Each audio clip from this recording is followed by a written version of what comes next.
জগৎবাসীর ঈমানের উপরে একমাত্র আবু বকরের ঈমানের পাল্লা ভারী হয়ে গেছে। ময়দানে মাহশরে আল্লাহ রাব্বুল আলামিন সকল জান্নাতীদের দিকে তাজাল্লির দৃষ্টি দিয়ে তাকাবেন। এটা ব্যাপক দৃষ্টি। আর একমাত্র আবু বকর সিদ্দিকের দিকে তাকাবেন খাসসাতান। ইন্নাল্লাহ ইয়াতাজাল্লা লিন-নাসি আম্মা ওয়া ইয়াতাজাল্লা লিআবি বকরিন খাস।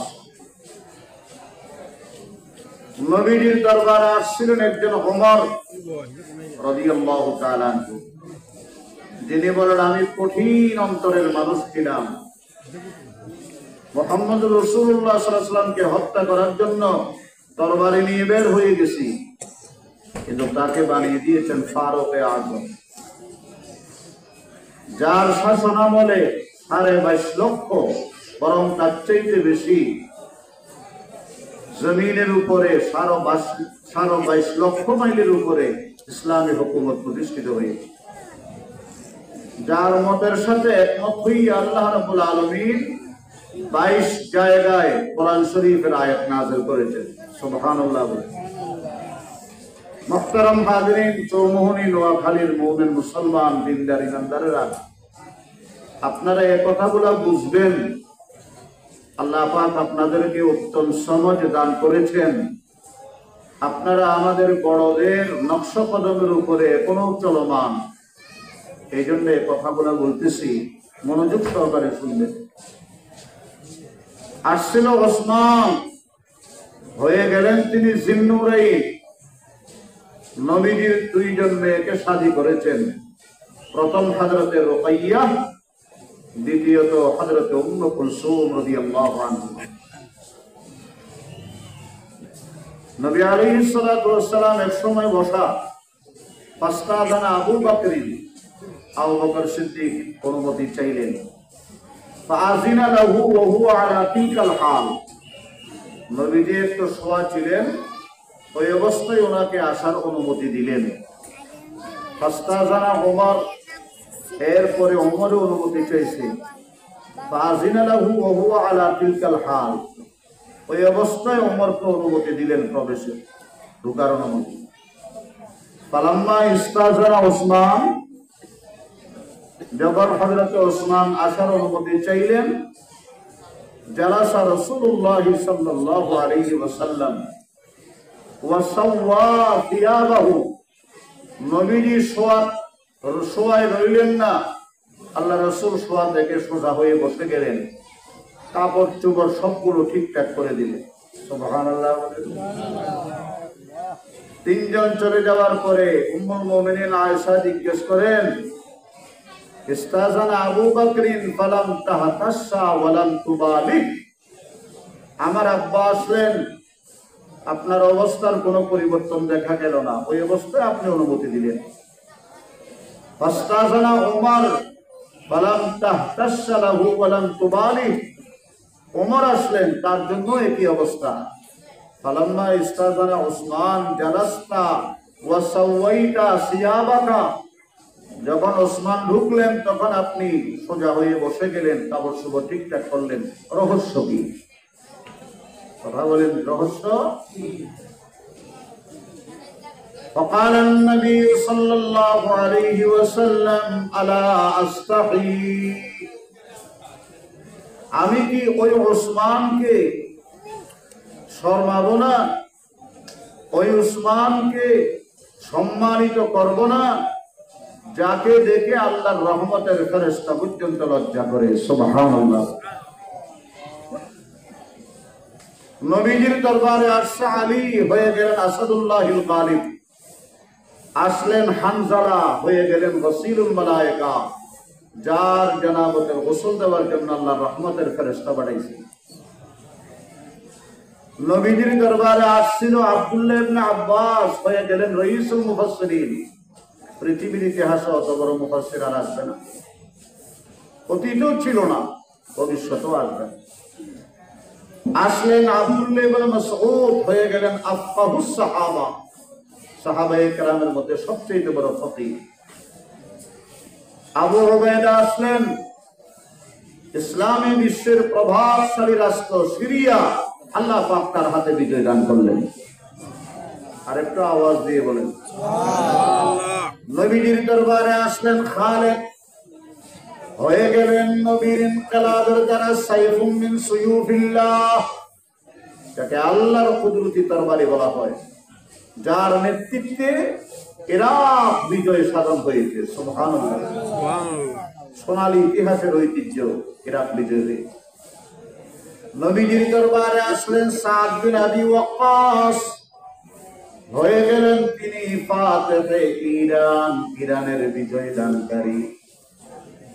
আমার মুরব্বীরা ভাইরা, 1-2 বছর নয়, 900 বছর ইরানে ইসলামী সহিহ হুকুমত প্রতিষ্ঠিত ছিল। সুন্নত নববীর মতাদর্শের উপরে ইরান 900 বছর ছিল, 900 বছর, 9 শতাব্দী। এটা আল্লাহ রাসূলের সাহাবী হযরত আমর ইবনে আল-আস, সাদ বিন আবি ওয়াক্কাসের একমাত্র অবদান। নবীজির দরবারে আসলেন আমর ইবনে আল-আস, হয়ে গেলেন তিনি ফাতিহে মিসর, মিসরকে বিজয় দান করেছেন, ইসলামী হুকুমত প্রতিষ্ঠা করেছেন। শুধু তাই নয়, নবীর দরবারে আসলো সুহাইল রুমি, কিন্তু তিনি হয়ে গেলেন মদিনার মসজিদের প্রধান ইমাম। আল্লাহু আকবার। নবীর দরবারে আসলেন বেলাল, হয়ে গেলেন তিনি মদিনার সর্বশ্রেষ্ঠ প্রধান মুয়াজ্জিন।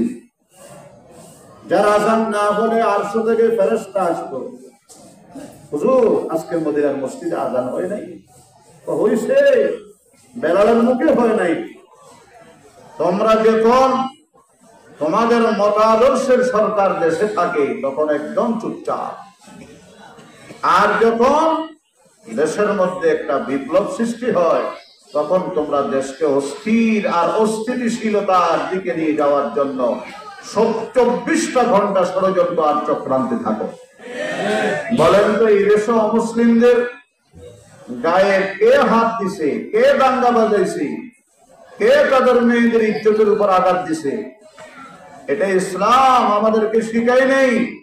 আমরা যাকে মডেল মানি, মুহাম্মদুর রাসূলুল্লাহ সাল্লাল্লাহু আলাইহি ওয়াসাল্লাম, তিনি শুধুমাত্র মুসলমানদের অধিকার প্রতিষ্ঠা করেছেন তাই নয়, শুধু মা বাবার অধিকার প্রতিষ্ঠা করেছেন তাই নয়, ওস্তাদের অধিকার প্রতিষ্ঠা করেছেন তাই নয়, শুধু শাসকের অধিকার, জনগণের অধিকার, বিচার প্রার্থী, বিচারক, কথা বলেন, শ্রমিক, মালিক, এমনকি আল্লাহু আকবার পশু পাখির অধিকারও প্রতিষ্ঠিত করেছেন, কুকুরের অধিকারও প্রতিষ্ঠা করেছেন, বিড়ালের অধিকারও প্রতিষ্ঠা করেছেন।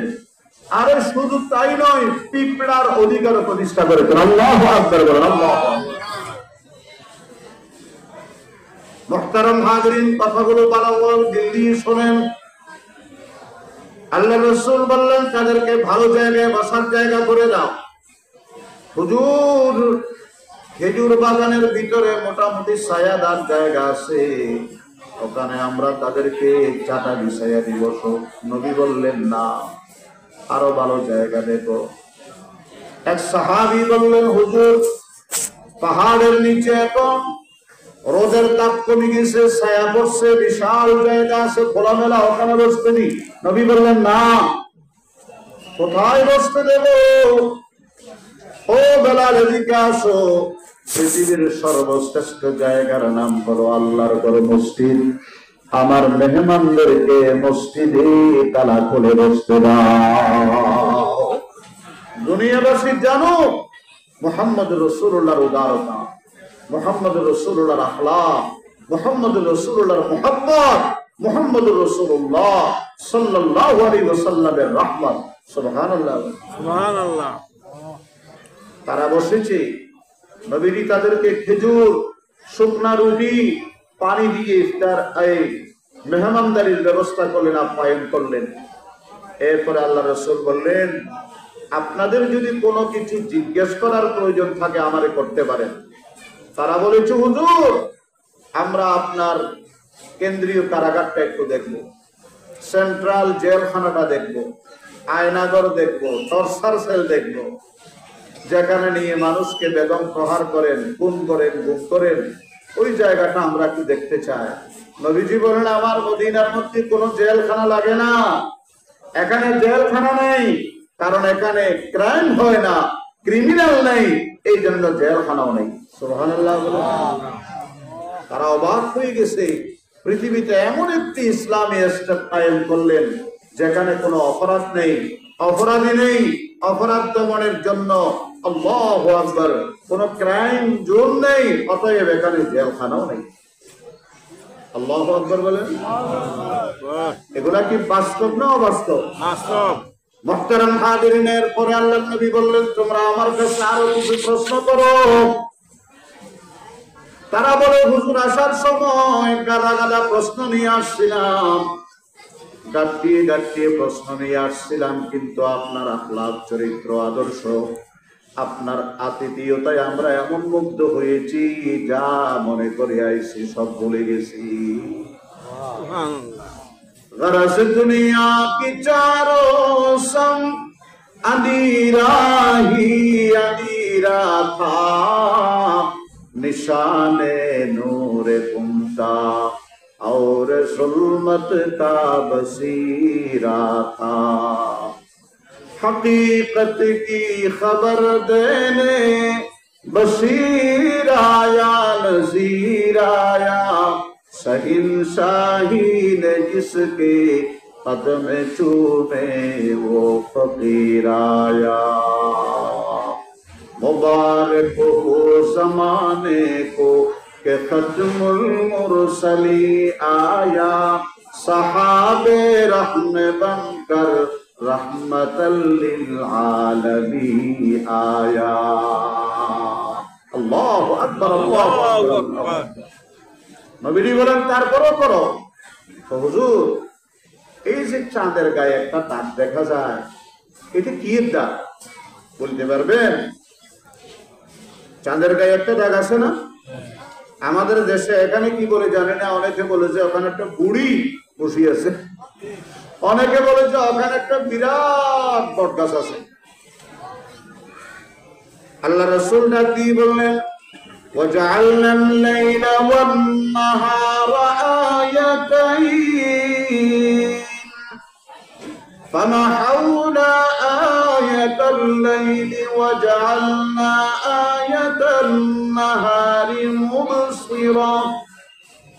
مبصرة لتبتغوا فضلا من ربكم ولتعلموا عدد السنين والحساب وكل شيء فصلناه تفصيلا। আমার আল্লাহ পাক রাত দিন দুটোটা সৃষ্টি করেছেন। দিনের বেলার সূর্য, রাতের বেলার চন্দ্র, দুটোটাকে সমান কিরণ দিয়েছেন, তাপ দিয়েছেন। বলেন তো সূর্যের তাপ আর চাঁদের তাপ যদি সমান হয়, রাতের ঘুম হারাম হয়ে যাবে কিনা? আল্লাহ পাক বলেন আমার বান্দাদের ঘুমের ব্যাঘাত করবে, তাড়াতাড়ি গিয়ে একটা লাঠি দিয়ে তাপ দিয়ে আয়, যেন চাঁদের আলোটা একটু কমে যায়, ডিম লাইটের মতো হয়ে যায়। এটা হলো ওই চাঁদের দাগ। আল্লাহু আকবার। এরা করেছে কি রে? আল্লাহ রাসূল গুলো উম্মি, একাডেমিক লেখাপড়া করে নাই। এনার তো মনে হচ্ছে বিজ্ঞান প্রযুক্তি বিশ্ববিদ্যালয়ের নাম্বার 1 ছাত্র। আল্লাহর হাবিব ডাক দিয়ে বললেন আর একটা গরম। তারা বলে হুজুর হার্টের রোগের ঔষধ কি? হার্টের রোগ আছে না নাই? কার্ডিয়াক জি, হঠাৎ বুক ব্যথা, হঠাৎ ব্যথা, এই রে দুনিয়া। এই জন্য সৈয়দি শাইখি মুর্শিদি আল্লামা শাহ আহমদ শফি রহমতুল্লাহ প্রায় বলতেন ऐसा किने कसरे कोहन इस दुनिया का मत दीवाना बन। আমার আগে বটগ্রামের হুজুরের মাহাসের কথা এটাই, ऐसा किने कसरे कोहन इस दुनिया का मत दीवाना बन। अरे उक़बा का कुछ कर ले जतन छोड़ेगा एक दिन ये वतन। ঠিক না বলেন? ও যুবক ভাই, ও তরুণ, এই মজলিসে যে আপনি বসছেন এটার গনিমত মনে করেন। ছোট্ট স্পেন অফ লাইফ, 70-80 বছরের হায়াত, এই চাকা হঠাৎ একদিন চালা বন্ধ হয়ে যাবে। এরপরে শুরু হবে অনন্ত, অসীম, অফুরন্ত, অশেষ, অবিরাম আপনার এন্ডলেস জীবন শুরু হবে। ঠিক কিনা বলেন? আই সাকিনে কসরে কোহান इस दुनिया का मत दीवाना बन, उक़बा का कुछ कर ले जतन, छोड़ेगा एक दिन ये वतन, ये दार फानी गुलस्तां हो जाए एक दिन ये खज़ां, इस पर न हो तकिया कुना, अरे चंद रोज़ा ये चमन, चंद रोज़ा ये चमन, गर चाहता है तू अमन, रख अपने मौला से लगन, उक़बा का कुछ कर ले जतन, छोड़ेगा एक दिन ये वतन। যদি নিরাপত্তা, শান্তি, প্রগতি, উন্নতি, কল্যাণ, মঙ্গল চাও, মালিকের সাথে যোগাযোগ করো। তার সাথে? মালিকের সাথে, খালেকের সাথে। गर चाहता है तू अमन, रख अपने मौला से लगन, उक़बा का कुछ कर ले जतन, अरे छोड़ेगा एक दिन ये वतन। এই ঘর, এই অট্টালিকা, এই সম্পদ, এই শিল্প, এই কারখানা কিচ্ছু থাকবে না, সব ছাড়তে হবে। এই কার্ডিয়াক অ্যারেস্ট, হার্টের রোগ কেমনে বলা হয়? নবীজি মুহূর্তের মধ্যে ফর্মুলা দিয়ে দিয়েছেন। পড়েন, قال النبي صلى الله عليه وسلم إن التلبينة مجمة لفؤاد المريض وتذهب ببعض الحزن। তালবিনা অর্থাৎ সরবিহীন দুধ, খাঁটি মধু একসাথে মিশাইয়া খালি পেটে আপনি খাইবেন, আল্লাহ পাক কুদরতি ভাবে হাড়ের রোগ সম্পূর্ণভাবে ভালো করবেন। এরা কয় কি রে, রাসূলুল্লাহ কোন মেডিকেল সায়েন্স নিয়ে বলছে? আল্লাহ, আল্লাহু আকবার, আল্লাহু আকবার। 3 নম্বর প্রশ্ন করলো তারা, হুজুর আপনি বলেছেন খানার শুরু আর শেষে একটু লবণ মুখে দিতে, আছে না? বলেন না, খানার শুরুতে একটু লবণ মুখে দিতে আর খানার শেষ হলে একটু লবণ মুখে। এর উপকারিতা কি, এর ফায়দা কি?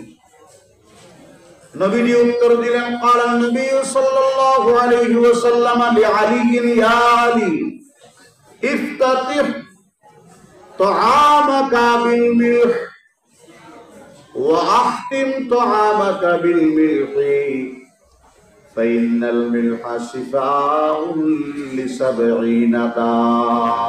আলী রে, শরীরকে যদি রোগমুক্ত রাখতে চাও, সুস্থ রাখতে চাও, খানার শুরুতে আর শেষে একটু লবণ মুখে দাও। সুবহানাল্লাহ। ইবদা তাআমাকা বিল মিলহ ওয়া আখতিম তাআমাকা বিল মিলহ। খানার শুরু করো লবণ দিয়া, একবারে এত গুলানো, একটু করে জিহ্বার মাথায় লাগাই দিলে সুন্নাত মনে করে, আবার শেষে একটু লবণ মুখে দেন। ফাইনাল মিলহা শিফাউন লি70 দা, 70টা মহারোগ থেকে আল্লাহ আপনাকে সব সেবা দান করবে। আরো বড় করে বলেন সুবহানাল্লাহ। কয়েকটার কথা বলি, মিনহা ওয়াজউল আবরাস, যাদের কুষ্ঠরোগ, শ্বেতরোগ, চামড়া সাদা হয়ে যায়, এই রোগ আল্লাহ পাক সম্পূর্ণভাবে নিরাময় করে দেবে। নাম্বার 2 ওয়াজউল আবরাস, যাদের দাঁতের পাইরিয়ার সমস্যা, এই দন্ত রোগের মহা ঔষধ হলো খানার শুরু আর শেষে একটু লবণ মুখে দিয়ে দাঁত ডলা। সুবহানাল্লাহ। নাম্বার 3 ওয়াজউল হালক, গলা ব্যথা, টনসিলের সমস্যায় ভুগতেছেন, আল্লাহ পাক এই কঠিন দুরারোগ রোগ থেকে আপনাকে সুস্থ দান করবে। একেবারে যেটা আমাদের সবার জানাশোনার ভিতরে, সেটা হলো ওয়াজউল বাতন, ডায়রিয়া রোগ। কথা বলেন কি? ডায়রিয়া বলে আমরা ওর স্যালাইন খাই না, ওর স্যালাইনের মধ্যে লবণ আছে না নেই? তাহলে ওর স্যালাইনের খবর সংবাদ বিশ্বনবী আজ থেকে ১৫০০ বছর আগে জাতিকে দিয়ে দিয়েছে। সুবহানাল্লাহ বলে। ৪ নম্বর, হুজুর এমন একটা জায়গার নাম বলেন যেখানে পৃথিবীতে সূর্যের আলো একবার পড়ছিল, আগেও কোনোদিন পড়ে নাই, কিয়ামত পর্যন্ত আর পড়ার সম্ভাবনা নেই। এই প্রশ্নে হুজুর আটকে যাবে মনে হয়। নবী আলাইহিস সালাম বলেন, ভাই মুসা আলাইহিস সালাম যখন তার দলবল নিয়ে নিম্নত পার হয়, ওই সময় সাগরের মাঝখানে 12টা রাস্তা হয়ে গেছিল। এই রাস্তাগুলো যখন হয়ে গেছে, ওখানে সূর্যের আলো পড়ছে কি পড়ে নাই? পার হওয়ার পরে আবার সমান হয়ে গেছে, একাকার হয়ে গেছে। এরপর থেকে কিয়ামত পর্যন্ত আর সূর্যের আলো পড়ার সম্ভাবনা নাই। এই বিজ্ঞান ভিত্তিক উত্তরগুলো পাওয়ার পরে তারা আল্লাহ রাসূলের হাতে সবাই কালমা পড়ে মুসলমান। লা ইলাহা ইল্লাল্লাহ, লা ইলাহা ইল্লাল্লাহ, লা ইলাহা ইল্লাল্লাহ, লা ইলাহা ইল্লাল্লাহ, মুহাম্মাদুর রাসূলুল্লাহ সাল্লাল্লাহু তাআলা আলাইহি ওয়াসাল্লাম। নবীজি পৃথিবীর মধ্যে সর্বপ্রথম বৈষম্যহীন একটা রাষ্ট্র প্রতিষ্ঠা করেছেন। সুবহানাল্লাহ। যেখানে ইনসাফ, যেখানে ইহসান, যেখানে কোনো অন্যায় নেই, অবিচার নেই, জুলুম নেই, নির্যাতন নেই, নিপীড়ন নেই, নিষ্পেষণ হওয়া নেই, সবাইকে সমানভাবে অধিকার দিয়ে দিয়েছেন। নাগরিকের অধিকার নাগরিককে পৌঁছে দিয়েছেন।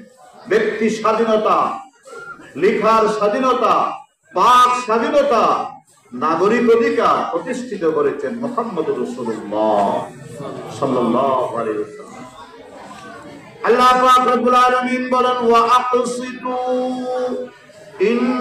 ইন্নাল্লাহা ইউহিব্বুল মুকসিতিন। মানুষের মধ্যে ইনসাফ প্রতিষ্ঠা করে। আল্লাহ পাক কোন জালেমকে ভালোবাসে না, ইনসাফকারকে পছন্দ করেন কে? আল্লাহ পাক বলেন, ইবদিলু হুয়া আকরাবু লিত্তাকওয়া। ইনসাফ করো। এই ইনসাফের নবী আলাইহিস সালাতু ওয়াস সালাম ইন্তেকাল করবেন আর মাত্র 5 দিন আছে। কয়দিন আছে? কথা বলেন কয়দিন? এই 5 দিন পূর্বে সাহাবায়ে কেরামকে নিয়ে হুজুর বসলেন, বিভিন্ন দিক নির্দেশনা মূলক বক্তব্য রাখলেন, নসিহত করলেন। এক পর্যায়ে বললেন, আমার কাছে যদি কারো কোনো হক থাকে আজকে বলো, আমি তোমাদের ঋণ পরিশোধ করে দেব।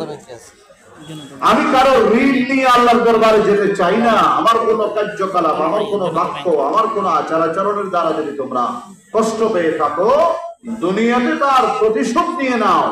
আমাকে ঋণ মুক্ত আর দায় মুক্ত হয়ে আল্লাহর কাছে যাওয়ার ব্যবস্থা করো। সুবহানাল্লাহ বলে। সাহাবায়ে কেরাম হু হু করে কাঁদতেছেন। মাহবুব পয়গম্বর অসুস্থ। আল্লাহর হাবিব সাল্লাল্লাহু আলাইহি ওয়াসাল্লামের এই অবস্থায় আপনি আমাদেরকে এই কথাগুলো বলে আরো কাটাঘাইয়ের মধ্যে লবণ ছিটকা দিয়েন না, যন্ত্রণা আমাদের কষ্ট আরো বেকারারি বাড়িয়ে দিয়েন না। নবীজি বলেন, না, এটা আমি বাস্তবেই বলতেছি। এক সাহাবী দাঁড়াইছে, ওয়াক্কাস রাদিয়াল্লাহু আনহু। তিনি বলেন, হুজুর একদিন আপনি আমারে চাবুক দিয়ে মারছিলেন না? এই চাবুক দিয়ে যে মারছিলেন, এটার জন্য কি করা যায়, কি ব্যবস্থা করা যায় আপনি একটু বলেন। নবীজি বললেন, ধরো তোমার চাবুক তুমি নাও, আমি যেভাবে তোমাকে মেরেছি সেভাবে তুমি আমার কাছ থেকে এর প্রতিশোধ নিয়ে নাও। আল্লাহু আকবার বলেন। সাহাবায়ে কেরাম বললেন, ও ওয়াক্কাস, একটার বদলে 100টা আমাদের পিঠে আঘাত করো, কোনো অসুবিধা নাই, কোনো আপত্তি নাই, কিন্তু রাহমাতাল লিল আলামিন নবী মুহাম্মদুর রাসূলুল্লাহ সাল্লাল্লাহু আলাইহি ওয়াসাল্লামের গায়ে যেন একটা আঁচড়ও না লাগে। তোমার যত ধরনের প্রতিশোধ নেওয়া লাগে সব দেব, কিন্তু আল্লাহ রাসূলের সাথে বেয়াদবি করিও না। নবীজি বলেন, সাহাবারা, তোমার যদি সত্যিকার আমার হিতাকাঙ্ক্ষী, আমার শুভাকাঙ্ক্ষী হয়ে থাকো, তাহলে আমাকে এই দায় মুক্ত, ঋণ মুক্ত করে আল্লাহর দরবারে যাওয়ার ব্যবস্থা করো। সাহাবী ওয়াক্কাস বলে, হুজুর, আপনি তো আমাকে যখন মেরেছিলেন তখন আমার খালি গা ছিল, আমার পিঠে কোনো কাপড় চোপড় ছিল না, এখন তো আপনার শরীর মুবারকের মধ্যে অনেক কাপড়। নবীজি বলেন, ও সাহাবী, আমি কোনদিন মানুষের সামনে খালি গায়ে মানুষকে আমার শরীর দেখতে দিই নাই, কিন্তু তোমার হক পরিশোধ করার জন্য অবশ্যই আমি আমার শরীরের কাপড় খুলে ফেলবো, তারপরে তোমার ওই প্রতিশোধ তুমি আমার পিঠ থেকে নিয়ে নিবে। আসো এক পাশে যাই, ওখানে আমি কাপড় খুলবো। নবীজি সরওয়ারে কায়নাত তশরীফ নিয়ে গেলেন, শরীর মোবারক থেকে জুব্বা উঠাইলেন, কাপড় খুললেন। সাহাবায়ে কেরাম সবাই বিচলিত, স্থির, বেকরার, কি হতে যাচ্ছে, কি হতে যাচ্ছে। ওই সাহাবী আল্লাহ রাসূলকে পিছন থেকে এমন ভাবে ঝাপড়াইয়া ধরলেন আর মোহরে নবুয়তের মধ্যে একের পর এক চুমা খাতে লাগলেন।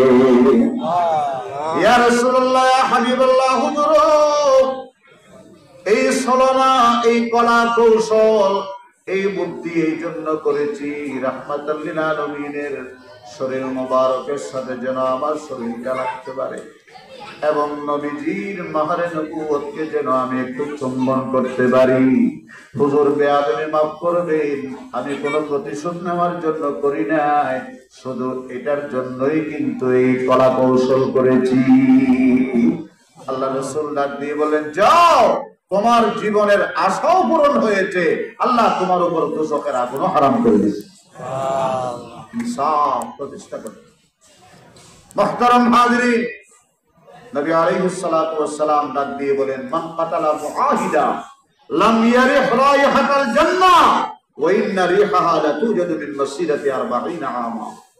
মুসলিম দেশে যারা নাগরিক ট্যাক্স আদায় করে, নিরাপত্তা ট্যাক্স আদায় করে, এই জিজিয়া আদায় করে যারা মুসলিম দেশে বসবাস করে, তাদের উপর যদি কেউ জুলুম করে, তাদের ন্যায্য অধিকার তাদেরকে আদায় না করে, বরং তাদের অধিকার ক্ষুণ্ণ করে, তাদের সাধ্যের বাহিরে কষ্ট দেয়, তাদের অমতে তাদের কাছ থেকে কোনো কিছু ছিনতাই করে, নবী বলেন, মান যালামা মুআহিদা আও ইনতাকাসাহু মিন হাক্কি আও কাল্লাফাহু ফাওকা তাকাতি আও আখাযা মিনহু শাইয়ান বিগাইরি তিবি নাফসিন মিন ফালা হাদিদুহু ইয়াওমাল কিয়ামah। আমি তার বিরুদ্ধে আল্লাহর দরবারে মামলা দায়ের করব।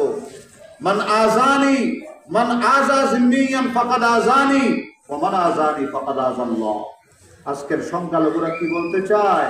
বিশেষ দলের বিশেষ সরকার যখন ক্ষমতায় থাকে তখন বাংলাদেশটা মনে করে তাদের মালিকানা সম্পদ, আর যখন অবস্থার পরিবর্তন হয় তখন তারা বিভিন্ন দাবি দাওয়া, বিভিন্ন নিরাপত্তাহীনতা এবং তাদের উপরে জোর জুলুমের এই সমস্ত দিগর তুলে ওই পশ্চিমা মুস্তাশরিকিন, ওই ইহুদি নাসারার দৃষ্টি আকর্ষণ করতে চায়। ঠিক কিনা বলে? মুহতারাম হাজিরিন, আজকের এই বিশাল মাহফিল থেকে আমরা জানিয়ে দিতে চাই, মুমিন মুসলমানরাই একমাত্র উদার, ইসলামই একমাত্র উদারকারী দিন। ইসলামের মধ্যে নাগরিকের অধিকার যথাযথভাবে প্রতিষ্ঠিত হয়েছে, আর কেউ পারে নাই, পারবে না। হযরত ওমর রাদিয়াল্লাহু আনহু বাইতুল মুকাদ্দাস ফতহ হওয়ার পরে গির্জা দেখতে গেলেন। ঈসা পয়গম্বর আলাইহিস সালামের স্মৃতি বিজড়িত, ঘুরে ঘুরে দেখতে দেখতে নামাজের টাইম হয়ে গেছে। গির্জার পাদ্রী মসজিদের ওই গির্জার ভিতরে নামাজের মুসাল্লা বিছিয়ে দিবেন, হযরত ওমর টাইনা মসজিদের গির্জার বাহিরে ঈসা তারপরে নামাজ পড়লেন। সবাই বললেন যে আপনার নিরাপত্তার অভাব, এই জন্য আমরা ভিতরে ব্যবস্থা করেছি, আপনি খোলা আকাশের নিচে কেন আসলেন? তাই আমি যদি আজকে গির্জার ভিতরে নামাজ পড়ি, আমার দেখা দেখি আমার পরবর্তী যারা আছে তারাও গির্জার ভিতরে নামাজ পড়বে। এক পর্যায়ে গির্জা থাকবে না, মুসলমানদের দখলে মসজিদ হয়ে যাবে। তখন তোমাদের উপরে একটা আল্লাহু আকবার অধিকার হরণ হবে। আমি চাই না আমার কোন কর্মকাণ্ডের দ্বারা তোমাদের অধিকার হরণ হোক, তোমাদের ইবাদতগাহের মধ্যে ভিন্ন ধর্মাবলম্বীদের ইবাদতগাহে পরিণত হোক, এটা আমি চাই না। আল্লাহু আকবার বলেন। শুধু তাই নয়, ওই অবহেলিত গির্জা নিজ হাতে তিনি পরিষ্কার পরিচ্ছন্ন করে দিয়েছেন। কষ্ট পাইতেছেন কথাগুলা? আরো বড় করে বলো, কষ্ট পাইতেছেন? মুহতারাম হাজিরিন, আমি যে কথাটি বলতে চাইছিলাম, আল্লাহ রাসূলের এমন কিছু হাতে গড়া সাহাবায়ে কেরাম, যাদের বৈশিষ্ট্য, যাদের মান মর্যাদা, যাদের সম্মান আজকের ইয়াং জেনারেশন, তরুণ প্রজন্ম অনেকটা জানে না।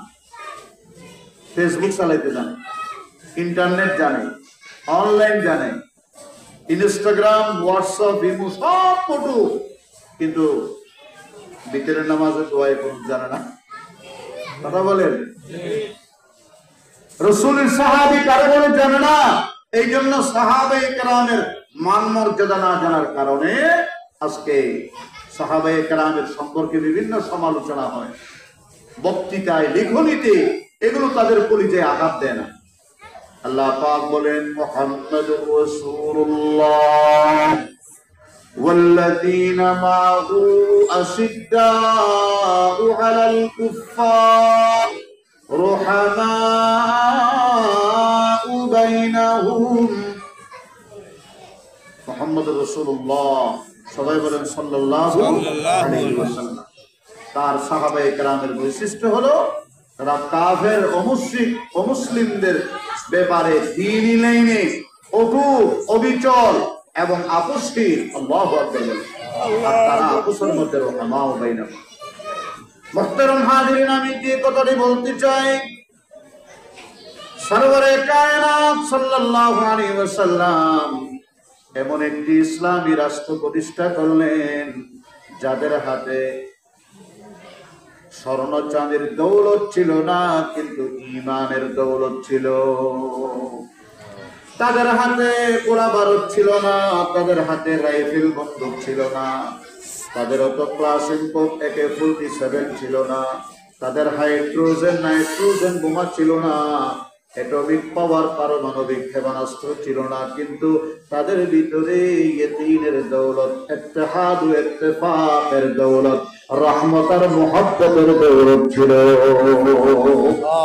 ঠিক কিনা বলেন? ঠিক। মুহতারাম হাজিরিন, নবী আলাইহিস সালাতু ওয়াস সালামের এই সাহাবায়ে কেরাম, তাদের দুইটা বৈশিষ্ট্য। কয়টা বলেন? আর আওয়াজ দিয়ে বলেন কয়টা? এক নম্বর হলো তারা রাসূলের মুহাব্বতের ব্যাপারে পৃথিবীর সর্বোচ্চ অনন্য দৃষ্টান্ত স্থাপন করে গেছে।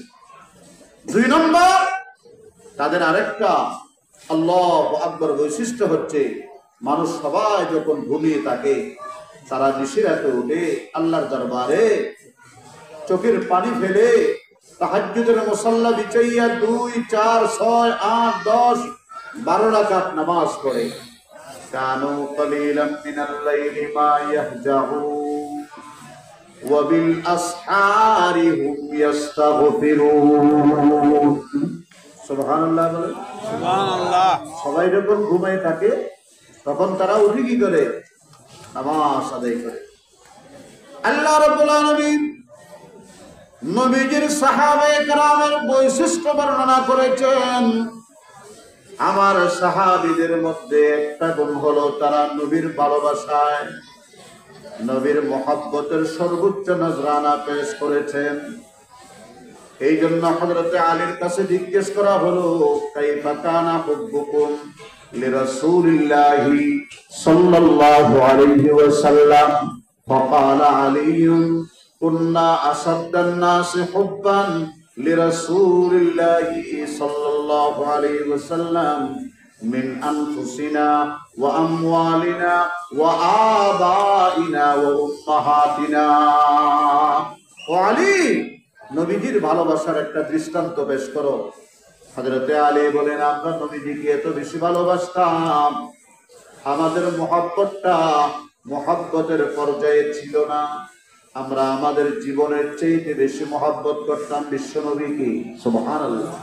আমাদের সম্পদের চাইতে বেশি মহব্বত করতাম, আমাদের আব্বা আম্মার চাইতেও বেশি মহব্বত করতাম। আচ্ছা, একটা কথা বলি, সন্তানরে মহব্বত করে মা বাবা, বলে স্ত্রীরে মহব্বত করে স্বামী। যখন স্ত্রী থাকে বিবি, তখন স্বামীর অন্তরে মহব্বত থাকে। যখন সন্তান হইছে তখন ছেলে মেয়ের মহব্বত বাড়ে না? মা বাবার অন্তরে ছেলে মেয়ের মহব্বত, স্বামীর অন্তরে বিবির মহব্বত, ওস্তাদের অন্তরে সাগরিদের মহব্বত, পীরের অন্তরে মুর্শিদের আর তার মুরিদের মহব্বত, মালিকের অন্তরে শ্রমিকের মহব্বত। এগুলো হলো ন্যাচারাল, এগুলো স্বাভাবিক। কিন্তু রাসূলুল্লাহর সাহাবীরা যে মহব্বত দেখাইছে, এটা কি এই পর্যায়ের না এর চাইতে আরো বেশি? তাহলে এগুলোর যদি আপনি মহব্বত বলেন, তাহলে রাসূলেরটাকে মহব্বত বললে হকালে হবে না, এটাকে ইশক বলতে হবে। সুবহানাল্লাহ। রে কি বলতে হবে? এই জন্য কবি একবার বলে, বেখতর কোদ পড়া আতিশে নমরুদ মে ইশক, बेखतर कूद पड़ा आतिश नमरूद में इश्क, अक्ल है महव तमाशाए लबे बाम अबी। ও পাঁচতলার উপরে, ওখান থেকে লাফ দিতে বলা হচ্ছে। আকলও বলেছে লাফ দিও না, লাফ দিলে তুমি মারা যাইবে, তোমার স্ত্রী বিধবা হবে, তোমার সন্তানরা বাপ হারাবে। কিন্তু এসকয়ে কি বলে, যেহেতু আমার মাহবুব বলতেছে লাভ দেওয়া ছাড়া তাকে পাওয়া যাবে না, এই জন্য জীবন থাকার না থাক তার রেজামন্দির জন্য আমি লাভ দিয়ে দিলাম। বেখতর কোদ পড়া আতিশে নমরুদ মে ইশক, আকল হে महव तमाशाए लबे बाम अबी। নমরুদের আগুনে ঝাঁপ দিবে ইব্রাহিম। কথা বুঝতেছেন? ওখানে দুইটা জিনিস, একটা ইশক আর একটা আকল। আকলও বলতেছে ইব্রাহিম আগুনে ঝাঁপ দিলে পুড়ি সরকার হয়ে যাবেন, কিন্তু ইশক বলতেছে না, এটা আল্লাহর পক্ষ থেকে অগ্নি পরীক্ষা। এই পরীক্ষায় যদি আমি পাস না হই, খলিলুল্লাহ হতে পারবো না, এই জন্য দিলেন ধাপ। আল্লাহু আকবার, ঝাঁপ দিলেন। এটা হলো ইশক। সাহাবায়ে কেরামের মহব্বতটা শুধু প্রচলিত মহব্বতের পর্যায়ে ছিল না, এটা ইশকের পর্যায়ে চলে গেছে। ঠিক কিনা বলেন? তার দলিল বুখারী শরীফ ইলতিসানের মধ্যে লম্বা হাদিস আছে, গজওয়ে মুতার বয়ান। আমি কোন আবুল তাবুল কথা বলতেছি আপনাদেরকে? আপনারা বিরক্ত হয়েছেন? গজওয়ে মুতা, নবী আলাইহিস সালাম তিনজন সাহাবীরে ডাকলেন। এক নম্বর যায়েদ বিন হারেসা, 2 নম্বর জাফর বিন আবি তালেব, 3 নম্বর আব্দুল্লাহ ইবনে রাওয়াহা। তিনজনকে ডাক দিলেন, বললেন যে খ্রিস্টানদের সাথে মোকাবেলা হবে আগামীকাল জুমাবার। সৈনিকেরা ময়দানে চলে গেছে, মুসলমান খ্রিস্টান মুখোমুখি অবস্থানে, কিন্তু সেনাপতি নিয়োগ দেওয়া হয় নাই। আমি তোমরা 3 জনকে সেনাপতি নিয়োগ দিলাম। ইনুসিবা যাইদুন ফাজাফর ওয়াইন উসিবা জাফরুন ফাআব্দুল্লাহ ইবনে রাওয়াহা।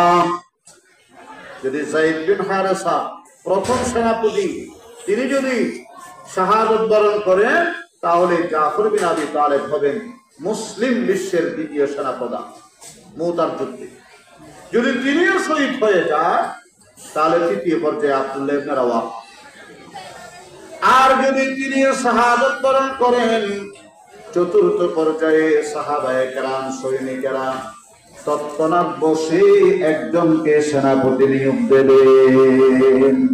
এবং আমি আশ্বস্ত করলাম তার হাতে আল্লাহ পাক মুতার যুদ্ধে মুসলমানদেরকে বিজয় দান করবেন। বড় করে বলেন সুবহানাল্লাহ। হযরত জাফর বিন আবি তালেব রাদিয়াল্লাহু আনহু বিবির কাছে আসে। আয়েশা বলে, বিবি, নবীজির অর্ডার, নবীজির হুকুম। আল্লাহু আকবার। বন্দুকের গুলি মিস হতে পারে, রাসূলুল্লাহর কথা মিস হতে পারে। যাইতে হবে আমাকে, মুতার যুদ্ধের রসদপত্র আমাকে জোগাড় করে দাও। স্ত্রী বলে অবশ্যই দেব, কারণ আল্লাহ রাসূলের কথার বাইরে কোনো কথা নাই। আপনি নবীজির চাচাতো ভাই, আপনাকে আমি একটু হাত তুলে দোয়া করব, এই দোয়ার মধ্যে আপনি আমিন আমিন আমিন বলবেন। জাফর বিন আবি তালেব বলেন ভালো কথা। জাফরের বিবি হাত তুললেন, দোয়ার এক পর্যায়ে বলেন আল্লাহ, মুতা প্রাঙ্গণে আল্লাহর রাসূলের সেনাপতি হইয়া আমার স্বামী যাইতেছে। মালিক, নবীর কথার বাইরে কোনো কথা নাই, নবীর আদেশের বাইরে কোনো আদেশ নাই। আল্লাহ, তুমি আমার জীবনটা ধন্য করেছো, জাফরের স্ত্রী হতে পেরেছি। তবে আমার বয়স কম, আমার সন্তানরা ছোট ছোট। মেহেরবানি করে মুতার যুদ্ধের প্রাঙ্গণ থেকে আমার স্বামীটাকে নিরাপদে ফেরত দিও, যেন আমি আমার স্বামীকে আবার দেখতে পাই, আমার সন্তানেরা তার বাবার কোলটা আবার ফিরিয়ে পায়। জাফর বিন আবি তালেব রাদিয়াল্লাহু আনহু তরবারের বাঁধ দিয়া স্ত্রীর হাতে আঘাত করে বলে, স্ত্রী, তোমার এই দোয়া কবুল হবে না, কারণ এই দোয়া আল্লাহ আল্লাহর রাসূলের ইচ্ছার বিরুদ্ধে চলে গেছে। সুবহানাল্লাহ বলে, সুবহানাল্লাহ। তোমার দোয়াটা জায়েজ, বৈধ, কিন্তু এই দোয়া কবুল হবে না, হাত নামাও। চলে গেলেন তিনি জিহাদের ময়দানে। মুসলমান, আল্লাহর নবীর মহব্বতের একটা নজরানা সামান্য সাহাবায়ে কেরামের ভিতরে কি পরিমাণ মহব্বত ছিল তার একটা নমুনা বলতেছে। এরকম হাজার হাজার ওয়াকিয়া আছে। আব্দুল্লাহ ইবনে রাওয়াহা নববধূ স্ত্রীর কাছে গিয়ে জীবনের শেষবারের মতো বিদায় চাইতেছে। আল্লাহ রাসূল সেনাপতি বানাইছে। তৃতীয় জেনারেল, আমি আমাকে যুদ্ধের ময়দানে যাওয়ার জন্য আমার সামান রেডি করে দাও। বিবি বললেন, স্বামী, বিয়ে হওয়ার পরে এত অল্প সময়ে আমি আপনারা ভালো করে দেখতে পারিনি, আপনি আমাকে ভালোভাবে দেখতে পারেন না। আসেন, নির্জন একটা রুমে যাই, কিছুক্ষণ আমরা একাকী সময় কাটাই, যেন আমি আপনাকে একটু ভালোভাবে দেখে নিই, আপনি আমারে ভালোভাবে দেখে নিবেন। রোজ কিয়ামতে যেন স্বামী স্ত্রী আবার পুনরায় সাক্ষাৎ হয়। আব্দুল্লাহ ইবনে রাওয়াহা বললেন, বিবি, না না না, যুদ্ধের কঠিন মুহূর্তে যদি তোমার এই মায়াবী চেহারাটা, তোমার ওই স্মৃতিগুলো আমার অন্তরে আইসা যায়, তাহলে যে প্রেরণা, যে মহব্বত আর ইশকের সুর নিয়ে আমাকে ময়দানে সেনাপতির দায়িত্ব পালন করা লাগবে, ওই দায়িত্বের মধ্যে অবহেলা হয়ে যাবে, দায়িত্বের মধ্যে ঘাটতি কমতি হবে। অতএব আর কোন একান্ত সময় কাটাবো না, বিদায় দাও। রাসূলুল্লাহর হাউজে কাউসারের পারে ময়দানে মাহশরে আবার সাক্ষাৎ হবে। ও আমার চৌমুহনী এলাকার দিনদার ইমানদার মুমিন মুসলমানেরা শোনেন, যায়েদ বিন হারেসা শহীদ হয়ে গেলেন। ইসলামী ঝান্ডা হাতে নিলেন জাফর বিন আবি তালেব রাদিয়াল্লাহু আনহু। এক দুশমন ঈসা ডান হাত কেটে দিল, মুহূর্তের মধ্যে তিনি ইসলামী ঝান্ডা বাম হাতে ধরলেন, কারণ ইসলামী ঝান্ডাকে আকাশে উড়াইতে হবে, অন্যথায় পরাজয়। যে কোনো কিছুর বিনিময় আল্লাহর রাসূলের দেওয়া আমানত জমিনে পড়তে দেওয়া যাবে না। আল্লাহু আকবার, আল্লাহু আকবার। আরেক দুশমন ঈসা বাম হাত কেটে দিলাম, জাফরের দুই হাত কাটা, কিন্তু কাটা দুই হাতের বাহু দিয়া এইভাবে ইসলামী ঝান্ডাকে তিনি আকাশে উড়াইতে রাখলেন। এরপরে আরেক কমবক্ত ঈসা শরীর থেকে মাথাকে ছিন্ন করে দিল, মস্তক আলোক করে দিছে, দেহ এক জায়গায়, মাথার এক জায়গায়। মনে করেছে ঠান্ডা নিচে নেমে গেছে, দেখা গেল না না না, ওই কাটা মাথার দাঁত দ্বারা হযরত জাফর বিন আবি তালেব ইসলামী ঝান্ডা রাসূলুল্লাহর আমানতকে আকাশে উড়াইয়া ধরেছে। মুহতারাম হাজিরিন, লক্ষ্য করে শুনবেন, আব্দুল্লাহ ইবনে রাওয়াহা দৌড়ে আসলেন, দেহবিহীন মস্তকের কাছ থেকে ওই ঝান্ডাটা নেওয়ার জন্য ঝান্ডা টান দিলেন, কিন্তু হাত নাই, পাও নাই, দেহ নাই। ওই দেহবিহীন মস্তক, ওই মাথা এমন বাবা আঁকড়াইয়া ধরেছে, কোনোভাবে ঝান্ডা ছুটতেছে না। আব্দুল্লাহ ইবনে রাওয়াহা ডাক দিলেন, ও জাফরের মাতা, আপনি মনে করেছেন আমি অন্য কোন দুশমন শত্রু পক্ষের লোক? না না না না, নবীজির যে সিরিয়াল, আপনার পরে সেনাপতির দায়িত্বরত আমি আব্দুল্লাহ। এখন আমার হাতে দায়িত্ব এসেছে, আপনি আমার উপর পুরো আস্থা রাখতে পারেন। আপনি যেমন জীবনের শেষ মুহূর্ত পর্যন্ত আল্লাহ রসুলের দেওয়া আমানতদারিতার সাথে রক্ষা করেছেন, আমি আব্দুল্লাহ নবীর দেওয়া আমানতের খেয়ানত করব না। এই কথা বলার পর আস্তে করে নিথর মাথা ওই ঝান্ডাটা ছেড়ে দেয়। বলেন তো এটা কি স্বাভাবিক গতানুগতিক মহব্বত? কথা বলেন না। মুহতারাম হাজরিন, এটা একমাত্র দেখাইছেন দুনিয়ায় সাহাবা।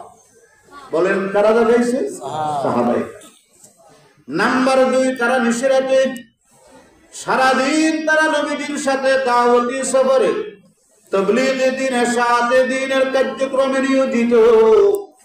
আর যখন 3:30 পৌনে 4টা বেজে যায়, তাদের পিঠগুলো অটোমেটিক কৃষ্ণা থেকে আলোক হয়ে যায়। তাতাজাফা জুনুবুহুম আনিল মাদাজি'i ইয়াদউনা রাব্বাহুম খাওফান ওয়া তামাআ। আল্লাহ পাক বলেন, আমার কিছু বান্দা আছে, ওয়াল্লাযীনা ইয়াবিতুনা লিরাব্বিহিম সুজদান ওয়া কিয়ামা। আল্লাহু আকবার।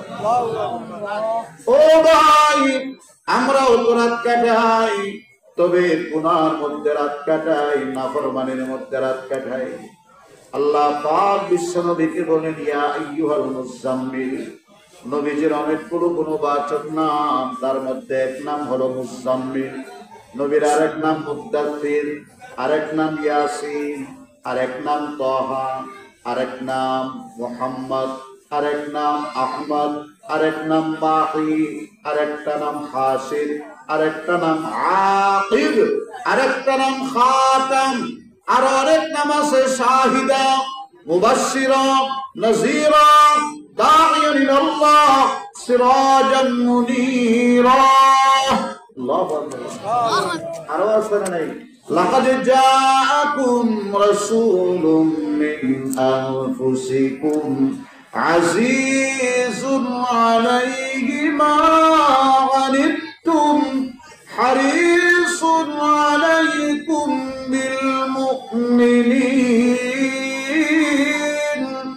বিল মুমিনিনা রাউফুর রহিম। সব বিশ্বনবীর নাম। মুজাম্মিল, ও মুজাম্মিল, কুমিল লাইলা ইল্লা কালিলা নিসফাহু আও ইনকুস মিনহু কালিলা আও জিদ আলাইহি ওয়ারাত্তিলিল কুরআনা তারতিলা। বাবা, আপনাদেরকে কথাগুলো আজকে বলতেছি, আল্লাহ পাক আপনাদের সাথে আমাকেও যেন আমল করার তৌফিক দান করে। আমিন বলেন। আল্লাহ পাক ডাক দিয়ে বলেন, হে রাসূল, আপনি রাতের কিছু অংশ ঘুম থেকে জেগে যান, সারা রাত আপনি ঘুমায়েন না। কুমিল লাইল, রাত্রে আপনি ঘুম থেকে ওঠেন, আমার দরবারে আপনি একটু, আমার হুজুরের মধ্যে আপনি একটু কপালটা ঝুঁকান, আমার কাছে চান, উম্মতের জন্য গুনাহ মাফ চান। ও নবী, আমি আপনার মর্তবা মর্যাদা এত বৃদ্ধি করে দিলাম, আপনার যেটা মনসা সেটা আমি আল্লাহর হুকুম, হুকমে খুদা, মনসায়ে মুস্তাফা। আপনি অর্ধেক রাত আরাম করেন, অর্ধেক রাত কিয়ামুল লাইল করেন।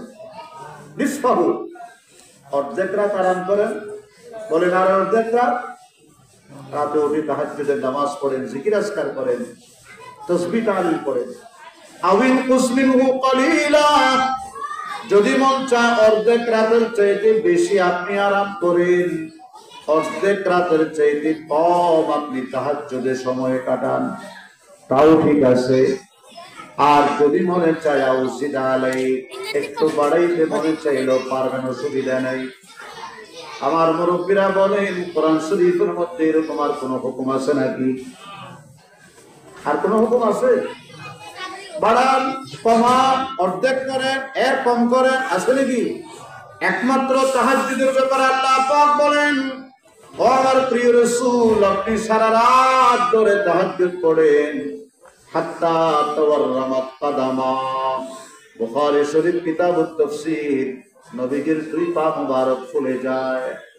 আল্লাহ পাক ডাক দিয়ে বলেন, ওয়া মিনাল লাইলি ফাতাহাজ্জাদ বিহি নাফিলাতান লাক। এর আগে আরেকটা আয়াত নাযিল হয়েছে, তাহা মা আনজালনা আলাইকাল কুরআনা লিতাশকা। এই কোরআন আমি আপনার উপরে কষ্ট দেওয়ার জন্য নাযিল করে নাই, সারা রাত পড়া লাগবে না, আপনার যতক্ষণ মনে চাইবে ততক্ষণ আমি আল্লাহর হুকুম হিসাবে বানিয়ে দেব। সুবহানাল্লাহ। খুব উলামা হযরত আছেন, ফরমানে খুদা তবিয়তে মুস্তাফা। আল্লাহর নবীর তবিয়ত যেরকম, আল্লাহর হুকুমও সেই রকম। রাসূল অর্ধেক অর্ধেক, অর্ধেকের কম, ঠিক আছে কম। মানসায়ে মুস্তাফা কে দাগরদা ফরমানে খুদা ঘুম রাহা হ্যায়। আল্লাহর রাসূলের যেটা চাহিদা সে মোতাবেক আল্লাহর হুকুম নাযিল করা হয়েছে কোরআন। সুবহানাল্লাহ। এই নামাজটা সাহাবায়ে কেরাম পড়তেন। আল্লাহ পাক ডাক দিয়ে বলেন, ওয়া মিনাল লাইলি ফাতাহাজ্জাদ বিহি নাফিলাতান লাক আসা আন ইয়াবাসাকা রাব্বুকা মাকামান মাহমুদা। নবীরে, আপনার জন্য আমি তাহাজ্জুদ আগে ফরজ করলো, এখন নফল করে দিলাম। তবে আপনার নফল মানে ইজাফা, আপনার নফল মানে জিয়াদা।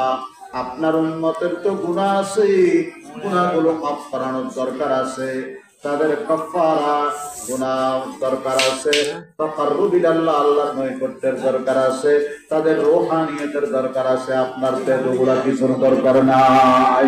এই জন্য আপনার জন্য হবে ফজল, আপনার উম্মতের জন্য হবে আদাল। তবে আমি আপনার নফলের বিনিময়ে পুরস্কার কি দেব, বাস এই কথাটা একটু মুক্তসর ভাবে বলি, খুব জরুরি কথা। পড়েন, আশা আইয়াবাসাকা রাব্বুকা মাকামান মাহমুদা। নবীরে, আপনি তাহাজ্জুদের নামাজ আদায় করবেন, আপনার সাহাবীরা আদায় করবেন, আপনার উম্মতেরা পড়বেন। এর বিনিময়ে আমি আপনাকে কি নিয়ামত, কি পুরস্কার দান করব। আসা আইয়াবাসাকা রাব্বুকা মাকামান মাহমুদা। ময়দানে মাশরে সমস্ত উম্মতেরা থাকবে জমিনে, আমি আপনাকে তাহাজ্জুদের বিনিময়ে নিয়ে যাব আরশে আজিমে। তারিখুল মদিনা নামক কিতাবে নবীজিকে মাকামে মাহমুদে নেওয়ার দৃশ্য বর্ণনা করা হয়েছে। ইন্নাহু ইউহশারু ফি ৭০ আলফাম মিনাল মালাইকাতি ইউআকিরুনাহু রাকিবাল বুরাক।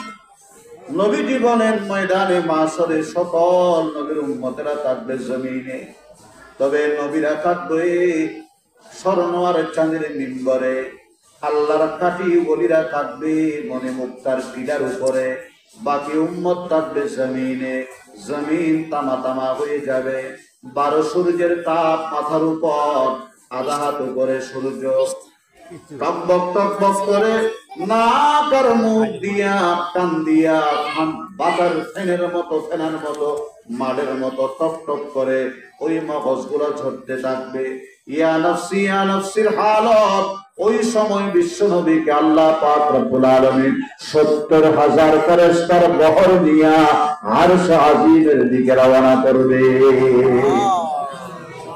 ইউহশারু ফি ৭০ আলফাম মিনাল মালাইকা ইউআকিরুনাহু। সসম্মানে, এজাজ, এজলাল, একরাম, ইহসান, ইনআমের সাথে ৭০,০০০ ফেরেশতার বহর নিয়ে যাচ্ছে। রাকিবাল বুরাক, বুরাকের উপরে সওয়ার। নবীজি বলেন ইয়াকসুনি রাব্বি হুল্লাতাল খাজরা, আল্লাহ পাক আমাকে একটা সবুজ জোড়া লেবাস পরিধান করাবেন, এরপরে নিয়ে যাবেন, এক দরওয়াজায় নিয়ে যাওয়া হবে, ভিতর থেকে জিজ্ঞেস করবে মানান্তা তুমি কে? আমি পরিচয় দেব না, মুহাম্মাদুর রাসূলুল্লাহ সাল্লাল্লাহু আলাইহি ওয়াসাল্লাম। ফায়ুফতাহু লি, এরপরে আমার জন্য দরজা খুলে দেওয়া হবে আর বলা হবে, ও আল্লাহর প্যারা মাহবুব রাসূল, এই দরওয়াজাটা আমি এর দরবার খোলা বাঁধার দায়িত্বে আমি নিয়োজিত। তবে আমি কথা বলতেছি, আপনার আগেও কারোর জন্য খোলা হয় নাই, আপনার পরও এই দরজার কারোর জন্য খোলা হবে না, একমাত্র আপনার জন্য খোলা হয়েছে। এরপরে নিয়ে যাবে, যেতে যেতে যেতে যেতে একেবারে আরশের দরওয়াজায় ৭০,০০০ ফেরেশতার বহর নিয়া সসম্মানে গাঢ় বনার দিয়া উঠতেছে। সবার মধ্যে আল্লাহু আকবার, হই হই অবস্থা যে মুহাম্মদ রাসূলুল্লাহকে আল্লাহ কোথায় নিয়ে যাচ্ছেন। দরওয়াজা খোলা হবে, তখন ফায়াস্তাকবিলুনি আল জাব্বার তাবারাকা ওয়া তাআলা, ভিতর থেকে আমার আল্লাহ আমাকে রিসিভ করবেন, অভ্যর্থনা জানাবেন। সুবহানাল্লাহ। ইস্তেকবাল করবেন কে? স্বয়ং আল্লাহ।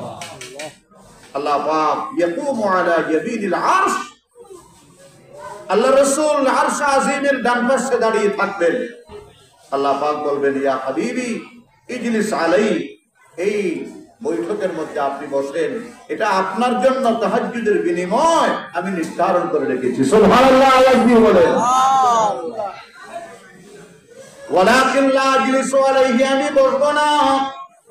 আল্লাহ পাক ইন্তেহাই মুহাব্বতে আমারে বসতে বলবেন, আমি ইন্তেহাই আদব রক্ষার্থে বসবো না, আমি দাঁড়ায় থাকবো। এবার আল্লাহ পাক ডাক দিবেন, মা তুরিদু আন আসনা বি উম্মতিকা, ও মুহাম্মদ কেন বসবো না? এই আসনটা তোমার জন্য আমি নির্ধারণ করে রেখেছি, কেন বসতেছ না? ও আল্লাহ, আমি কেমনে বসি? 50,000 বছর আমার উম্মতেরা ওখানে দাঁড়িয়ে আছে, ঘামের সমুদ্রের মধ্যে সাঁতার কাটতেছে, 12টা সূর্যের তাপ তাদের মাথার উপর। আল্লাহু আকবার, টকবক টকবক করে নাক মুখ দিয়ে ঘামে ওই ফেনার মতো বের হচ্ছে, মগজগুলো উতরাইয়া উতরাইয়া। এই দৃশ্য আমাকে আল্লাহ বসতে দিচ্ছে না। আমার উম্মতের ব্যাপারে আপনি যে কোনো একটা ফাইনাল সিদ্ধান্ত দেন।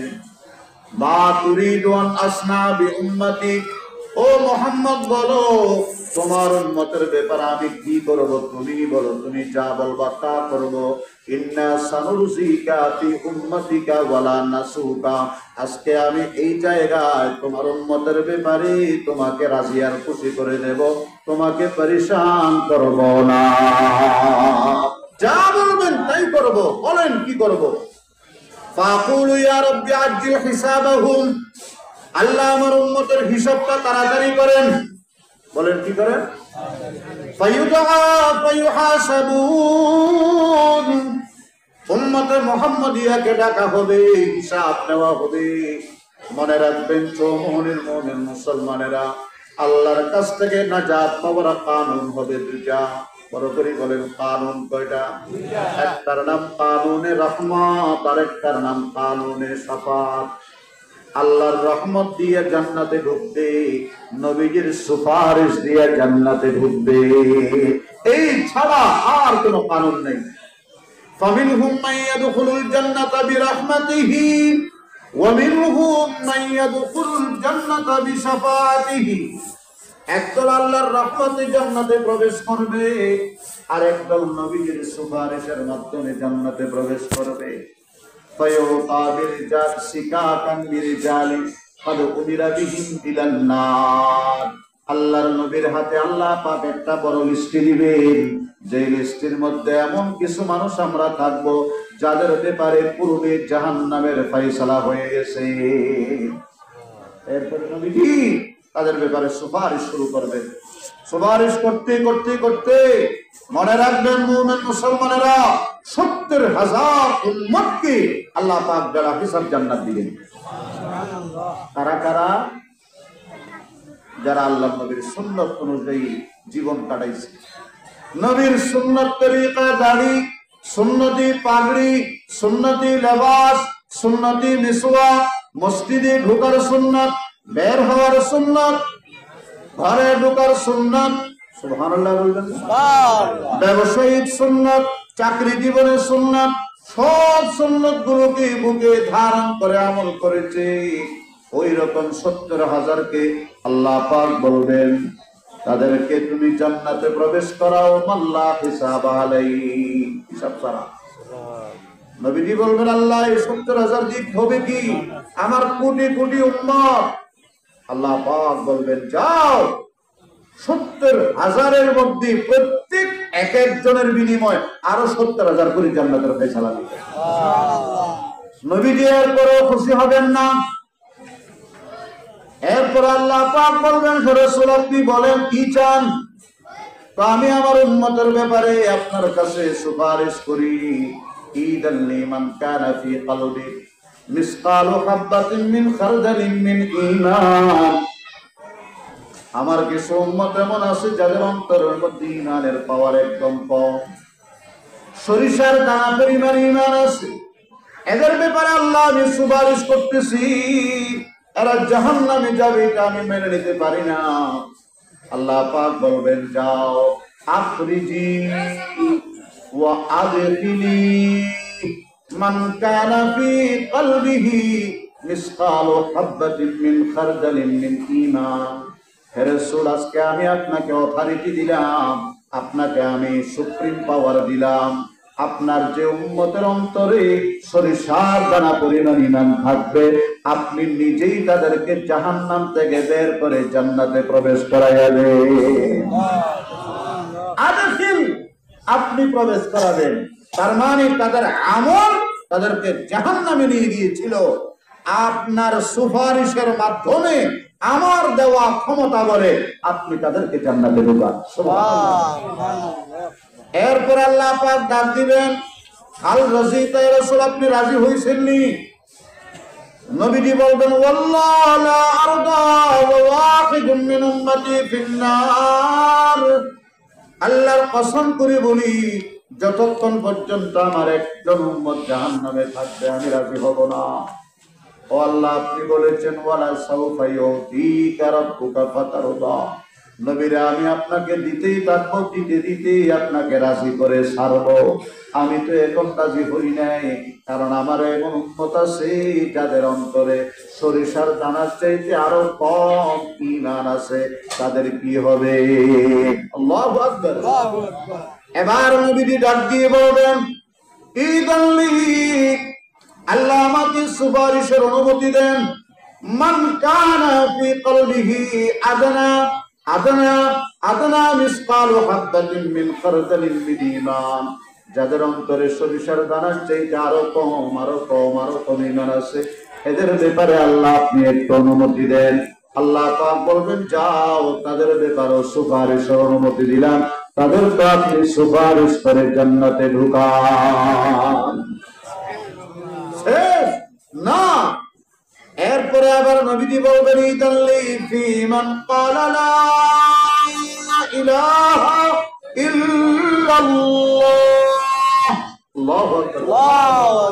আল্লাহ আমার কিছু উম্মত আছে যারা শুধু লা ইলাহা ইল্লাল্লাহ বলছে আর কিছু করে নাই, এদের কি হবে? আল্লাহ পাক বলবেন যাও যাও যাও, এদেরকে আমি সুপারিশ করার অথরিটি ক্ষমতা আপনারে দিলাম। আপনি এদের ব্যাপারে আমার কাছে সুপারিশ করাইয়া তাদেরকে জাহান্নাম থেকে জান্নাতে নিয়ে প্রবেশ করান। ও চৌমনের যুবকেরা, মুরব্বীরা, ভালো করে শোনেন, যে পয়গম্বর আমাদের জন্য অন্তিম মুহূর্তে ময়দানে মাশার কঠিন সময় আমাদের জন্য এত বড় ihsan, এত বড় দয়া, সেই নবীর জন্য আমরা কি করতেছি? সেই নবীর বিরুদ্ধে নাস্তিকেরা কত ধরনের গোস্তাখি করে, কাদিয়ানীরা সেই নবীর খতমে নবুয়ত নিয়ে শানে বিয়াদবি করে, আল্লাহর নবীর আজওয়াজ মুতাহহারাত নিয়ে কত ব্যঙ্গ, আল্লাহর নবীর সাহাবায়ে কেরামের সমালোচনা করে, কিন্তু আমাদের অন্তরে তার কিঞ্চিত পরিমাণ অনুভূতি নাই, ঠিক কিনা বলেন? কোন মুখে নবীর দরবারে আমরা সুপারিশের জন্য যাব? মুহতারাম হাজিরিন, এখন জান্নাতের দরবার বলবে, ইয়া মুহাম্মদ মা তারাকতা লিগাযাবি রাব্বিকা মিন বাকিয়াতিন। ও মুহাম্মদ আরবি, আপনি যে হারে সুপারিশ করা শুরু করলেন, আপনি তো আল্লাহর শাস্তির জন্য একজন উম্মতকে জাহান্নামে থাকতে দিবেন না। মা তারাকতা লিগাযাবি রাব্বিকা মিন বাকিয়াতিন মিন উম্মতিকা ইয়া মুহাম্মদ। আল্লাহ পাক ডাক দিয়ে বলবেন, এ ফেরেশতা কি বললি? খুব ভালো করে শুনেন, ভালো করে শুনেন। আল্লাহ পাক ডাক দিয়ে বলবেন, ও জাহান্নামের দারোয়ান কি বললি?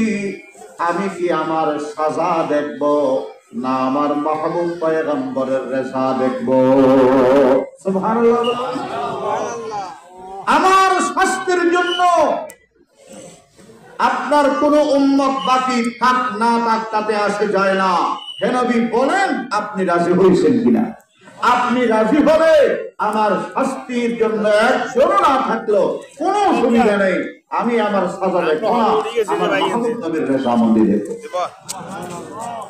মুহতারাম হাজিরিন, এক কবি বলতেছেন, আসলে ময়দানে মাশরে সমস্ত আনুষ্ঠানিকতা যেগুলো আল্লাহ করবেন, সেগুলো করার উদ্দেশ্য কি? আল্লাহ চাইলে কবরের মধ্যে কে জান্নাতি কে জাহান্নামী আস্তে আস্তে নীরবে নীরবে ফয়সালা করে দুই ভাগ করতে পারতেন না? ময়দানে মাশর কেন করলেন? ময়দানে মাশর কায়েম করার উদ্দেশ্য একটা, যারা দুনিয়াতে নবীর বিরোধিতা করছে, নবীর সম্মানে বেয়াদবি করছে, নবীর সাথে গোস্তাফি করছে, নবীর সুন্নতের অবমাননা করছে, নবীর লগে নাফরমানি করেছে, নবীর কলিজায় ছুরির আঘাত দিয়েছে, নবীর আল্লাহ সুন্নতি দাড়ি কাটছে, নবীর সুন্নতের তোয়াক্কা করে নেই, এদেরকে আল্লাহর নবীর শান মান সবার সামনে দেখাইবার জন্য আল্লাহ পাক ময়দানে মাহশর কায়েম করেছেন। কথা বুঝাইতে পারছি? ফাকাত ইতনা সবাব হ্যায় ইনইকাদ ইয়াউম মাহশর কা, ফাকাত ইতনা সবাব হ্যায় इन्इकाद यौम महशर का कि उनकी शान महबूबी, कि उनकी शान महबूबी दिखाई जाने वाली है। सुभानअल्लाह। काले रसूल पाक सल्लल्लाहु अलैहि वसल्लम साहाबाए केरामेर দুইটা বৈশিষ্ট্য আল্লাহ পাক বয়ান করেছেন। বলেন কয়টা? আরো বড় করে বলেন কয়টা? এক নাম্বার হলো খুদ রাসূল, আর একটা হলো কানু কলিলাম মিনাল লাইলি মা ইয়াহজাউন। ও আমার মুরব্বিরা ভাইরা, দুনিয়ার জমিনে সাহাবায়ে কেরামের আজমত মুহাব্বত নিয়া নবীজির বিপ্লবের এই ছাত্র, আল্লাহু আকবার। সম্মানিত হাজিরিন, আল্লাহ রাসূল শ্রমিকের অধিকার বাস্তবায়ন করেছে, বাচ্চাদের অধিকার বাস্তবায়ন করেছেন। এক শ্রমিক ছিল নবীজির সাহাবী সাদ, কি নাম বললাম? পাথর বানতো, পাথর ইট বানতো, হাতের মধ্যে ঠুস পড়ে গেছে। আল্লাহ রাসূলের লগে মোলাকাত করতে আসছে। হুজুর হাত মুসাফা করার সময় দেখেন হাতে শক্ত রক্ত দিয়েছে। ও গিরে সাহেব, তোমার হাত শক্ত কেন? হুজুর আমি শ্রমিক মানুষ, সারাদিন পাথর ভাঙি, এই জন্য হাতের মধ্যে ঠুস পড়ে গেছে। হুজুর পাক সাল্লাল্লাহু আলাইহি ওয়াসাল্লাম বলেন, সাদ তোমার হাতটা এদিকে দাও। আল্লাহ নবী নিজের জবান দিয়ে ওই হাতের মধ্যে চুমা খাইলেন। লেনিন কার্ল মার্কসের মতবাদে বিশ্বাসী। শ্রমিকের অধিকার প্রতিষ্ঠা করো মিয়া, শ্রমিকদের মুখে গুলি করে মুহাম্মদ রাসূলুল্লাহ শ্রমিকের অধিকার দেখাই দিছে, শ্রমিকের হাতের মধ্যে ভাবে চুম দিছে। فقال النبي عليه السلام ما أكل أحد طعاما قط خيرا من أن يأكل من عمل يديه। পৃথিবীতে যত ধরনের রিজিক আছে তার মধ্যে সর্বোৎকৃষ্ট সবচেয়ে উত্তম রিজিক হলো যেটা মানুষ নিজের হাতের দ্বারা শ্রম করে কামাই করে খায়। আল্লাহু আকবার। বিশ্বনবী সাল্লাল্লাহু আলাইহি ওয়াসাল্লাম রাস্তা দিয়ে যাচ্ছেন, বাচ্চা দেখলে তাকে আগে সালাম দিতেন। মাররান নবী আলাইহিস সালাম আলা বিলদান গিলমান ফাসাল্লামা আলাইহিম, এটা আল্লাহর নবীর আদর্শ। সাহাবায়ে কেরাম রিদওয়ানুল্লাহি আলাইহিম আজমাইন, আল্লাহু আকবার। এক সাহাবী তার শাহাদাত বরণ হয়েছে উম্মুল মুমিনিন আয়েশার কাছে, তার বিবি গেছে, এক বাচ্চা কোলে আর এক বাচ্চা হাত ধরা, ক্ষুধার্ত। মা আয়েশা বলেন থামো, ভিতরের থেকে দুইটা খেজুর নিয়ে আসে দিচ্ছে, একটা তুমি খাইবা আর একটা তোমার বাচ্চা দুটার ভাগ করে দিবে। যে মাত্র আয়েশা নিয়ে আসলেন, ঝাপটা মেরে দুজনে দুটা খাইছে, মা রেখে দিলেন। উম্মুল মুমিনিন আয়েশা ভিতরে গিয়ে আরেকটা ছোট্ট খেজুর পেলেন, ওটা এনে তার হাতে দিলেন। ও মা, প্রথমে আপনি খাইতে পারেন না, এটা আপনি একাই ভাবেন, কিন্তু মা জননী নিজে খাইলেন না, দুই ভাগে ভাগ করে দুই বাচ্চার মুখে উঠাইয়া দিলেন। পরিচয় জানতে চাইলে সেই মহিলা বলে, আমার স্বামী আল্লাহর দ্বীনের জন্য নবীজির মহব্বতে জীবন দিয়ে শাহাদাত বরণ করেছেন।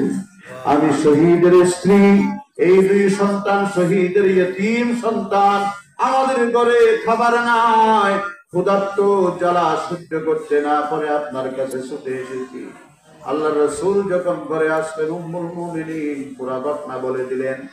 তখন নবীজি সাল্লাল্লাহু আলাইহি ওয়াসাল্লামের দুই চোখের মধ্যে টপ টপ করে পানি ঝরে, আর বলে, আয়েশা, এই মেয়ে যদি আবার তোমার কাছে আসে, আমার পক্ষ থেকে তুমি সুসংবাদ শোনাইয়া দিবা, আল্লাহ পাক এই মহিলার উপরে জাহান্নাম হারাম করে দিয়েছেন, জান্নাত ওয়াজিব করে দিয়েছে। মুহতারাম হাজিরিন, কথা শেষ। ইসলাম হচ্ছে উদার মানবতার, এবং এই মানবতার শিক্ষা যে বিপ্লবের মাধ্যমে সরওয়ারে কায়নাত সাল্লাল্লাহু আলাইহি ওয়াসাল্লাম দিয়েছেন, তাদের নাম সাহাবা। তাদের দুইটা বৈশিষ্ট্যের কথা বললাম, একটা হলো হুব্বে রাসূলের ব্যাপারে, সুন্নতে রাসূলের ব্যাপারে, আর একটা হলো তাহাজ্জুদের ব্যাপারে। আল্লাহ পাক এই কথাগুলো